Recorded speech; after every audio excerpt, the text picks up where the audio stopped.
Hello, thank you for joining me today. My name is Eric. I am half of Teriffic Pace Gaming, and I am with Just Got Played. And today I'm going to be unboxing Mosaic, which is a story of civilization. This is a game by Glenn Drover, published by Forbidden Games. As you can see, we got this from our friendly local game store. Get your fun on. This is a Kickstarter copy because this is the Colossus Edition. So please keep that in mind as I'm unboxing this. This is the, ridiculously big and Colossus Edition. And just to give you an idea of what I mean by this is big, this is your standard size game. See what I'm saying here? Like this is a big box. So Glenn Drover's kind of known for these historical games set in certain time periods and like Age of Empires kind of thing. This is a more abstract civilization game. It's not really set in a specific period of history. It's not like a snapshot of history. You're not setting up in a very particular place and doing what an empire of that time would have done. It's more of an open-ended, abstract view of civilization building. I got kind of an advantage on this one because I've actually played this one. So unlike a lot of the unboxings that we do, where we're just kind of going in blind off of whatever the box said or whatever Kickstarter said or whatever, I'm going to have a little bit of knowledge in this. So I'm sure I'm going to accidentally sprinkle in a little bit of how to play in this as well, though I'm just going to try to focus on the unboxing of this massive box of game stuff. All right, so let's go ahead and get into it. Got my trusty little sortie thing, of course. Excellent.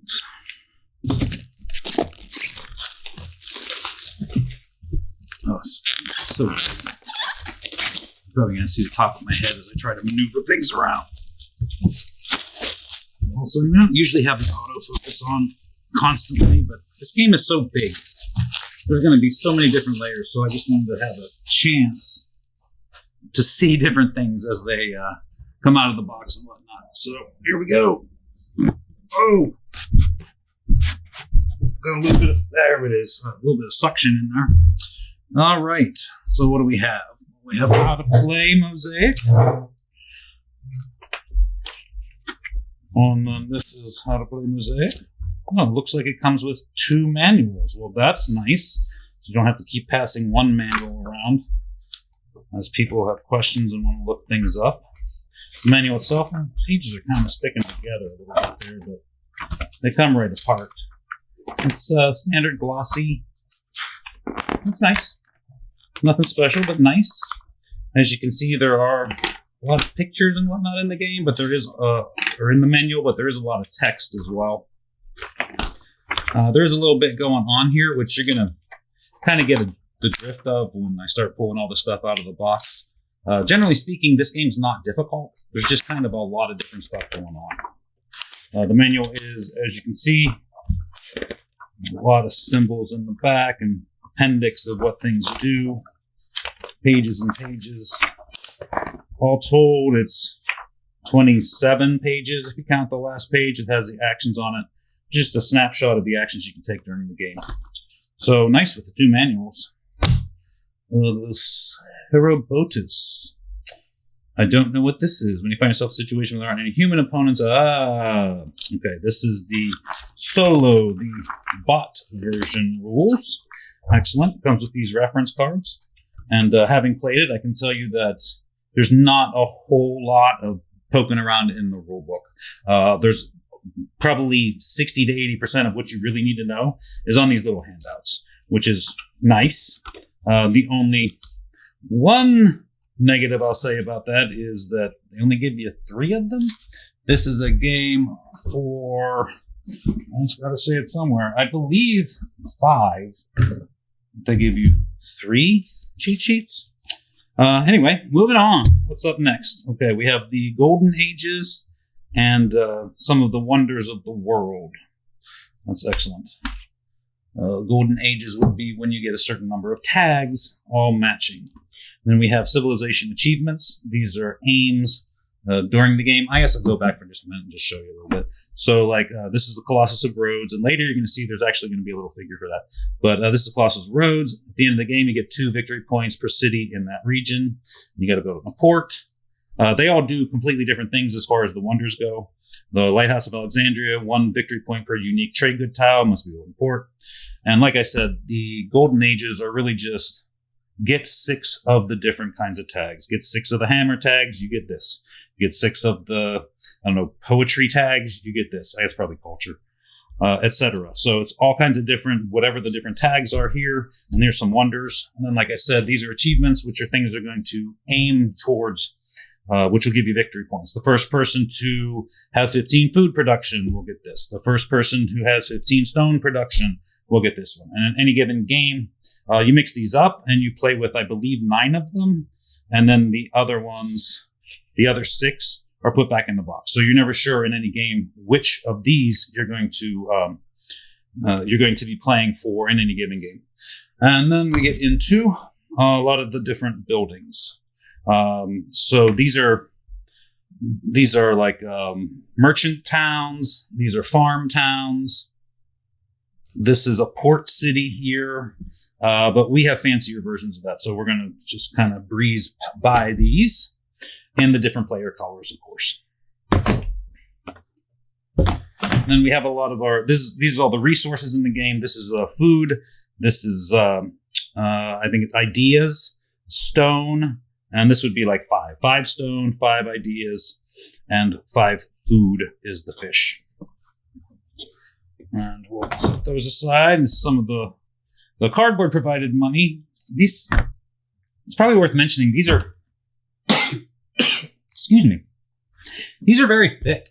So they're of good, heft to them as you're playing with them. The money I'm pretty sure we're going to find some metal coins going on.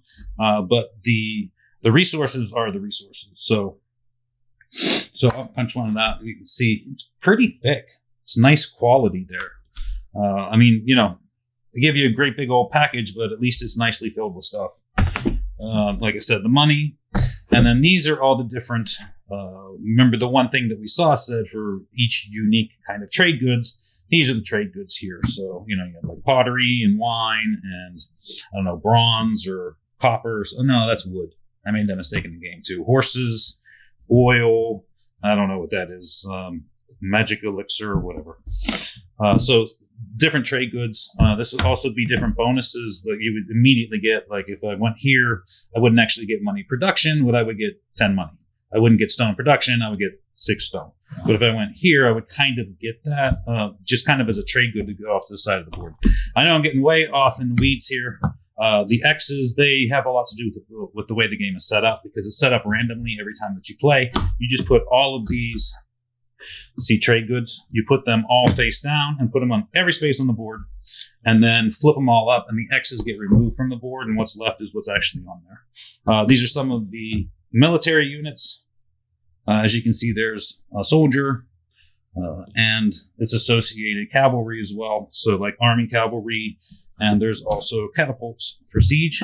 This should be something else we're going to find an upgraded version of as we keep digging in all the different player colors. And these would be the base version of the wonders themselves. And these are your, what do you call them? Civilization, your people,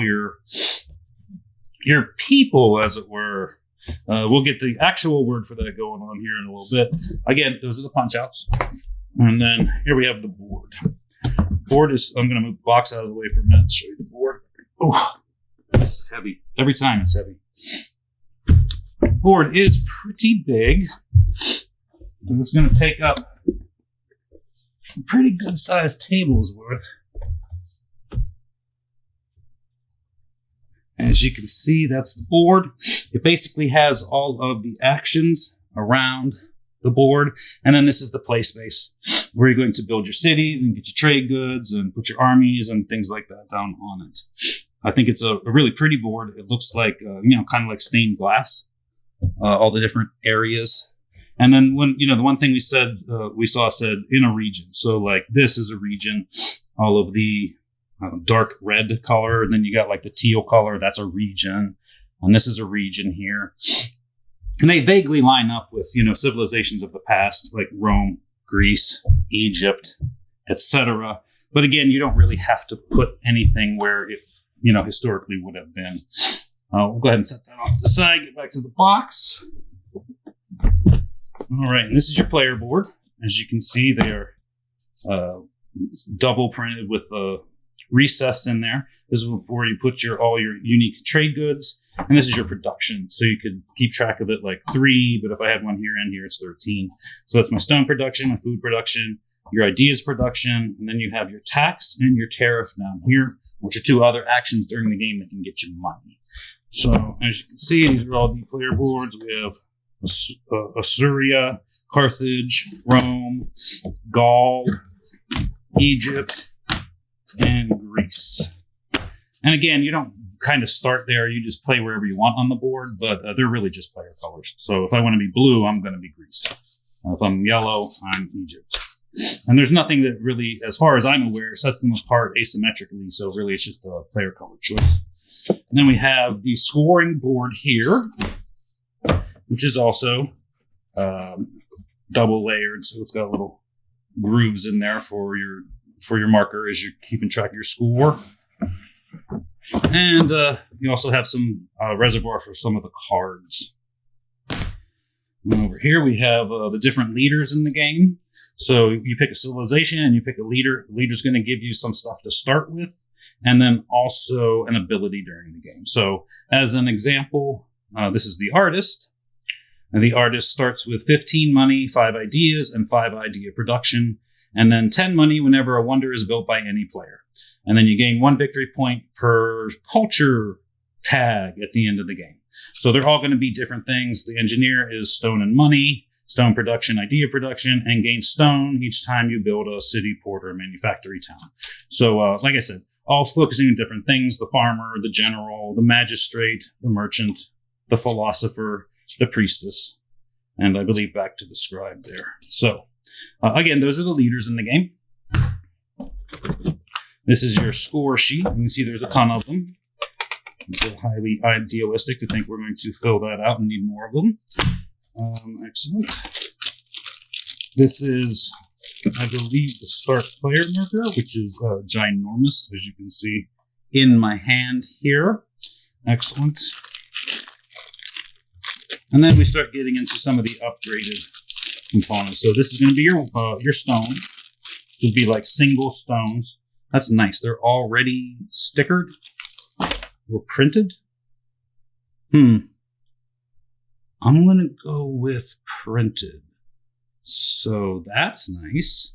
So those, like I said, are individual stone. These are ideas, which look like scrolls. Really nice components. They're all wood and printed. Beautiful. And this would be like 5 ideas. Here's the book. Also really thick. Really nice. And then this would be 5 stone, which looks like, as you can imagine, 5 stone. Excellent. All right, and then we have everybody's different markers for their main boards, keeping track of production and all that. And we have the food. These would be 1 food. They look like little wheats. Also, same quality, awesome. And the 5 food, they look like little fishes.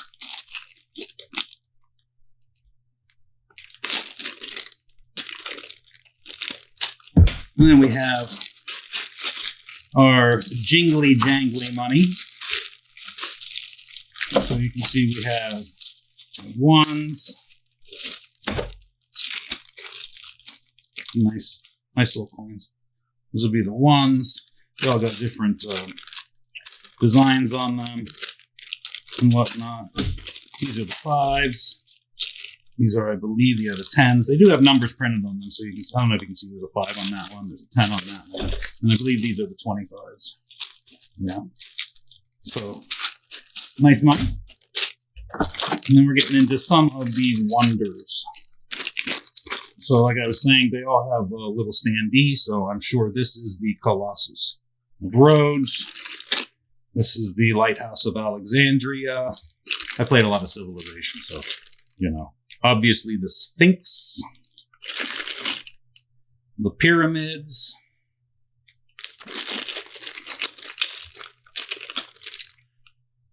Looks like Stonehenge. Ooh, that's a good one. Angkor Wat? Maybe Chichen Itza? I think it's Angkor Wat. That looks like the Parthenon. We have... that one I'm not sure. Interesting. Okay. An Unknown Wonder and the Colosseum. All these look really nice on the board. They have a good presence out there with the rest of your cities and towns and everything.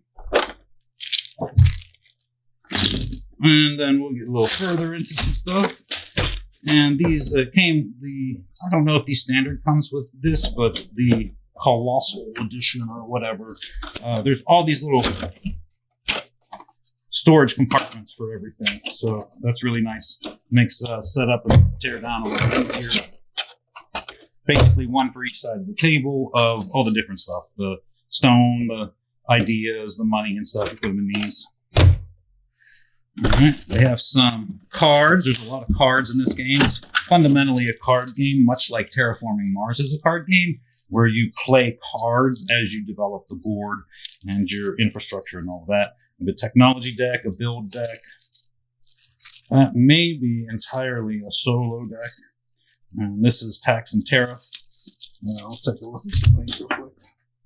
I think I just knocked a wonder off the face of the planet. I did, actually. And it was the Pyramids. It was the Pyramids. Excellent. See, we got our nice little grabbies that actually work. Tiff's not here with me right now, so I don't have her to save me from the embarrassment of trying over and over and over again to keep these open. So you'll just have to bear with me and laugh, I guess. All right. That wasn't so bad. So like I said, this is a technology deck. As you can see, there are a ton of technologies that you can purchase, develop, however you want to look at it. And there's also an Empire scoring card in each one of the decks. It's one of the gaming conditions when a certain number of Empire scoring cards come up, or when you completely, basically use claim all of the Golden Ages, Wonders of the World, and or achievements. That's the end game. So as you can see, like I said, this is all technologies. I think they're all completely unique, but they all do different things and they have all those different tags on them. And some things will require, like this one requires kind of the profile headshot tag, but it also gives you a profile headshot tag and a military tag. So you can see it's just all full of these things. And they do different things. This one requires 2 wheat tags, but gain 5 food every time you produce stone or ideas. Well, that's nice. They're all really nice. This one is gain 5 ideas when you develop it, but it also is worth 3 victory points at the end of the game and has that tag. You can see dietary rules has 3 different tags on the bottom. Gain a population and a food production. That's nice. But a lot of this is going to be feeding off of requiring, scoring, all these different tags that are going on. And like I said, this is just the technology deck. And as you can see, there are a ton of them. Just different things going on, manipulating the tags, giving you more product, giving you more production of things, allowing you to do different things as far as the actions go. So that's the technology deck. Let's see. What do we have? Build. Can I do this one? Nope, can't do that one either. All right, so I'm going to put a little operation into play. Going to make me look like an idiot. So we'll do it the cheese way. And this is your build deck. And your build deck, not nearly as big as the technology deck. And this is going to be, again, an Empire scoring card. This is going to be the cities and towns that you can build. So you can see there's a bunch of farm towns, and they all do the same thing. Gain 5 food and a food production. Manufactory towns. These are all basically the same, except completely different. So each one of them is going to give you $5 and a tariff production. But these are also scoring for the unique trade goods that you have. So at the end of the game, if I have a cow, a horse, and a wheat in my trade good area, that's going to be worth 5 victory points. And these come in pairs. So you can see there's 2 of them that score that. And then the next 2 are going to be iron, stone, and lumber, 5 victory points if I have those 3 things at the end of the game, etc. You can see there's a lot of different combinations of those. Well, not as many as I thought, I guess. And then there's also the cities. So interesting note, you can build cities anytime that you want to. If there's a card out there, then you also get to use the card, which has some kind of a bonus on it, a tag, victory points, things like that. And these are the different projects. I kind of went too fast there. Port cities are slightly different from regular cities just as far as where you place them. And then we have the projects. And the projects all basically score one of the 3, 4, 5, 6, 7, 8, 9 tags, because that's the research city got kind of put in there. The rest of these are projects. So, and each one of them is just going to score a certain one of the 9 tags. So gives you this one, scores those at the end of the game. Gives you one of those, scores those at the end of the game. Gives you one of the cultures, 1 victory point per culture tag at the end of the game. And that's on all of the cards you've played during the whole game. So really, there's like I said, projects, towns, and cities are in the build deck. I believe this is the solo deck. We're going to crank it up here just to see, make sure there's nothing in there that maybe should be taken out. Yeah, I'm absolutely positive this is the solo play deck. So I know nothing about that. Somebody else will have to make a solo mosaic video. And then we have the tax and tariff deck. Again, the problems that I have when Tiff is not around. All right. Again, like I said, there's Empire scoring card in this deck as well. And then you can see it's a lot of, the population cards are in here also. Interesting. All right, so the population deck and the tax and tariff deck are both very small, as you can see. And each one of them, again, has an Empire scoring card in it. And then this is basically how you get more population. So if I pay 5 food, I get 1 more population. But if I pay 12 food, I get 2 population. And if I pay 30 food, I get 4 population. But the card has to be available when you take the action. So if there's only just 2 of the pay 5, get 1s, those are the only options that you have. So these are kind of important as far as building your population, which is massively important as far as the different things that you're doing in the game, especially production.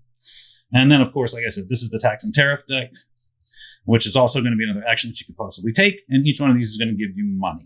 And you saw on the player board earlier, I showed you there is different lines for that. So I might have a very high tax production and a very low tariff production, in which case when I take that action, I want to take a tax action, not a tariff action, because that'll make me a lot of money. That one will not, just depending, again, on how you have your production set up. Also, side note, anytime somebody builds a city, it kind of goes into this tax pool. So the first person to tax or tariff, when that pool builds up, gets all that money as in addition to the production. But again, that's the tax and tariff deck. You can see that they give you money for different things. Tariff is like 3 times unique trade goods plus 2 times cities plus tariff production. So that could be a significant amount of money. And they're slightly different. That one's 2 times, as it were. And then tax is basically population plus a certain symbol plus your tax production.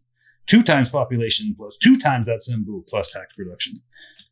And that's the tax and tariff deck. Giant holder for everything. And then we get into the individual player components. Wow, it looks like they're all bagged up in their little homes there. All right, and these, as I said, are going to basically replace a lot of those punches. So here you can see this is the blue players. Can you see blue very well? Maybe I'll use yellow. No, Babe's red. I'll use red in honor of Babe. And these are going to be a lot of the different units, which basically there's 3 different kinds of units. You have army, you have cavalry, and you have population. So just pulling out a handful of these. They're nice. They're kind of, 80s style, little miniatures, but they're really well done. They got a lot of detail on them. If somebody wanted to paint the 8 million of them you see, they would probably look really nice.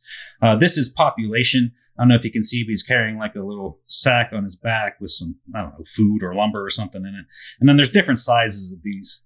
So I'm going to try to find you two of the same variety, as it were, to maybe see, like, these are the soldiers.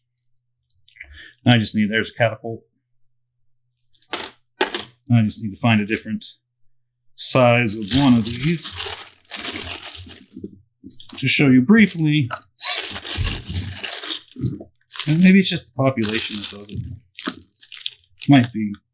All right, so this is a 1 population, as is that. This is a 5 population. See, it's bigger. I wouldn't say significantly bigger. It's a little hard, kind of, so you got to pay attention while you're playing the game. But again, there's your some of the units that you'll be using in this giant box, and this is one of the main reasons, because everybody gets a whole tub of all these little things. And then you also have, as I was saying, a bag full of the cities and towns. So just throwing them out there. This is a city, like a regular city. This one is a port city, so it looks like a port. Like I said, functionally the same. It's just where you're allowed to place them on the board. And then you have different things also. Like this is a manufactory town, which in itself doesn't actually do anything unless you also play a card with it. And when you lay it on the board, you might claim one of the trade goods there, or an immediate bonus or something like that. And then this is an agriculture town. It's probably hard to see the detail, but you can see like the little farm, the little terraced farms going on there. And that's basically all of that, is the cities, the port cities, the manufacturing town, and the farming town. But also, as you can see, again, there's a lot of all of these. So everybody gets a tub of all their different stuff. And of course, like I said, they come in all different player colors. That was red, this is blue. We got purple, green, yellow, and black here. And that, as you can see, is pretty much everything as far as what was in the box. Let's see, maybe I can put it back together and repack it for you. Okay, so I'm just going to take a couple of minutes and show you how I put everything back together. First of all, there's a little bit of a gap at the top without it, so I put 3 of the punched boards in there, along with some silica gel because I'm a silica freak, just for a little bit of spacing on the bottom. And then the individual player tubs are going to go in next, but I wanted to show you a couple of things and clean up something from earlier. So I finally did find the player count. It was on the bottom of the box, which is why I didn't see it before, because the game weighs 300 pounds and it's really hard to see the bottom unless you pick it up over your head or whatever. Anyway, this is a game for 1 to 6 players. So it's possible to have 6 players. Obviously, there's 6 tubs of colors for everybody. I just dumped the bags in the big tub for everybody and then put their little cubes for marking their player board in there with them. But I wanted to show you that actually each one of the civilizations has unique models. So, I mean, the population looks the same for everybody, but for instance, this is red. I think red is Rome. So these are Roman soldiers. They got the, I don't know if you can see, like they got the plume on the top of their helmet, and that's a Roman, like centurion shield. Whereas the yellow is meant to represent Egyptians. And you can see they look like Egyptians. They got like the Egyptian skirts and like a scythe thing and Egyptian shields. And they all have a little bit of a different model going on there, so that's nice. But anyway, I'll put these all back in here. And this is going to be very familiar because I'm going to put them back in the same way I took them out, basically. The colors are probably different. You can tell me in the comments how I screwed up the color scheme. But the units and cities and everybody's tub of stuff is going to form the base layer of this. And then on top of that, we're going to put our resources. Now, I split these up as such.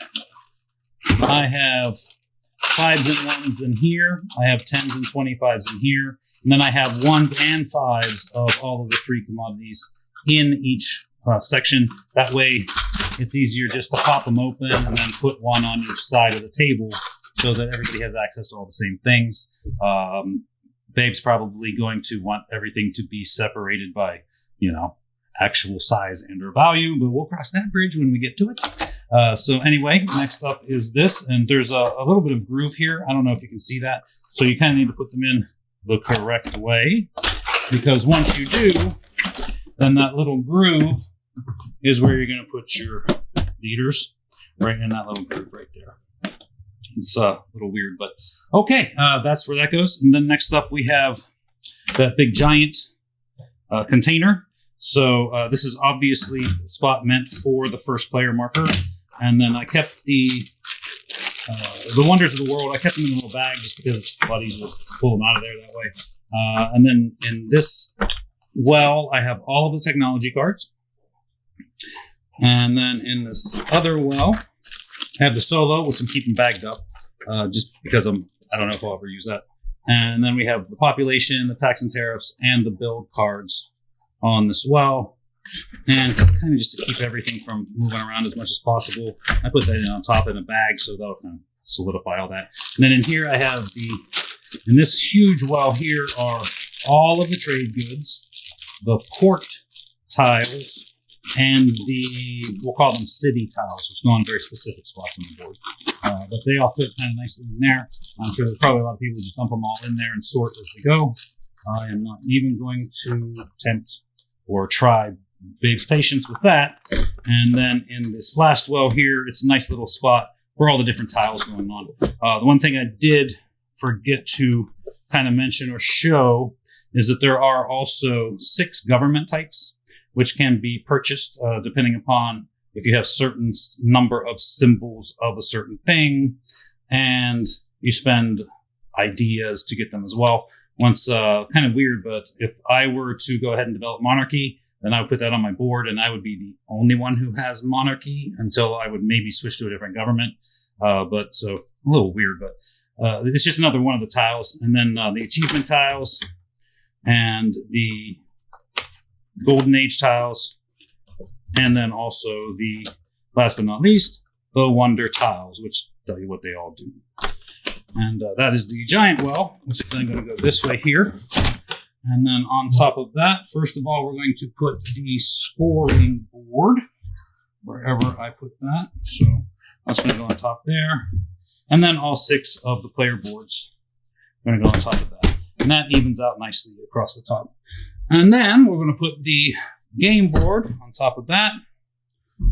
And of course, our manuals, including the solo manual, which incidentally is apparently a good idea to play with. Like if I was playing a 2-player game, put the robot in there as well. That just kind of helps round the game out a bit. But anyway, we got all this in here. Oh, I did miss a thing. Hold on, we're going to back up just a second. Underneath the board in this spot goes the score sheet to kind of help stabilize that whole area from moving around. And then all the stuff on the top. And of course, the lid. And that is how I put Mosaic back, which is mostly everything that came in the box, with the exception of all of these, because we have upgraded components for all of this stuff. So there are 3, 4, 5, 6, 7, 8 SKUs, 8 giant SKUs of punch-outs for the base components, of which we have the upgraded components. Now, I get it. Some people like to have both the minis and stuff and the cardboard punch-outs, but I mean, just look at all that. That's a ton of stuff that A, does not fit in the box if you want the top to fit on correctly, and B, is going to take up a lot of space wherever I put these if I don't just chuck them all into the recycle anyway. So anyway, that is Mosaic put all back together. I hope you enjoyed it. Come back and see me again. We'll unbox something else. And of course, you know, if you like what you saw, give me a thumb, subscribe to the channel. We got all kinds of board game stuff going on, reviews, and talking about our favorite games of the month and whatnot. If you want to come and talk to us, we have a Discord channel, which should be a link here on the bottom. Come in and talk to us. We're happy to talk about games and everything under the sun all day long. It's where we have our pools and all of that. So come and join us. Have some fun. Thanks for coming. Have a great time.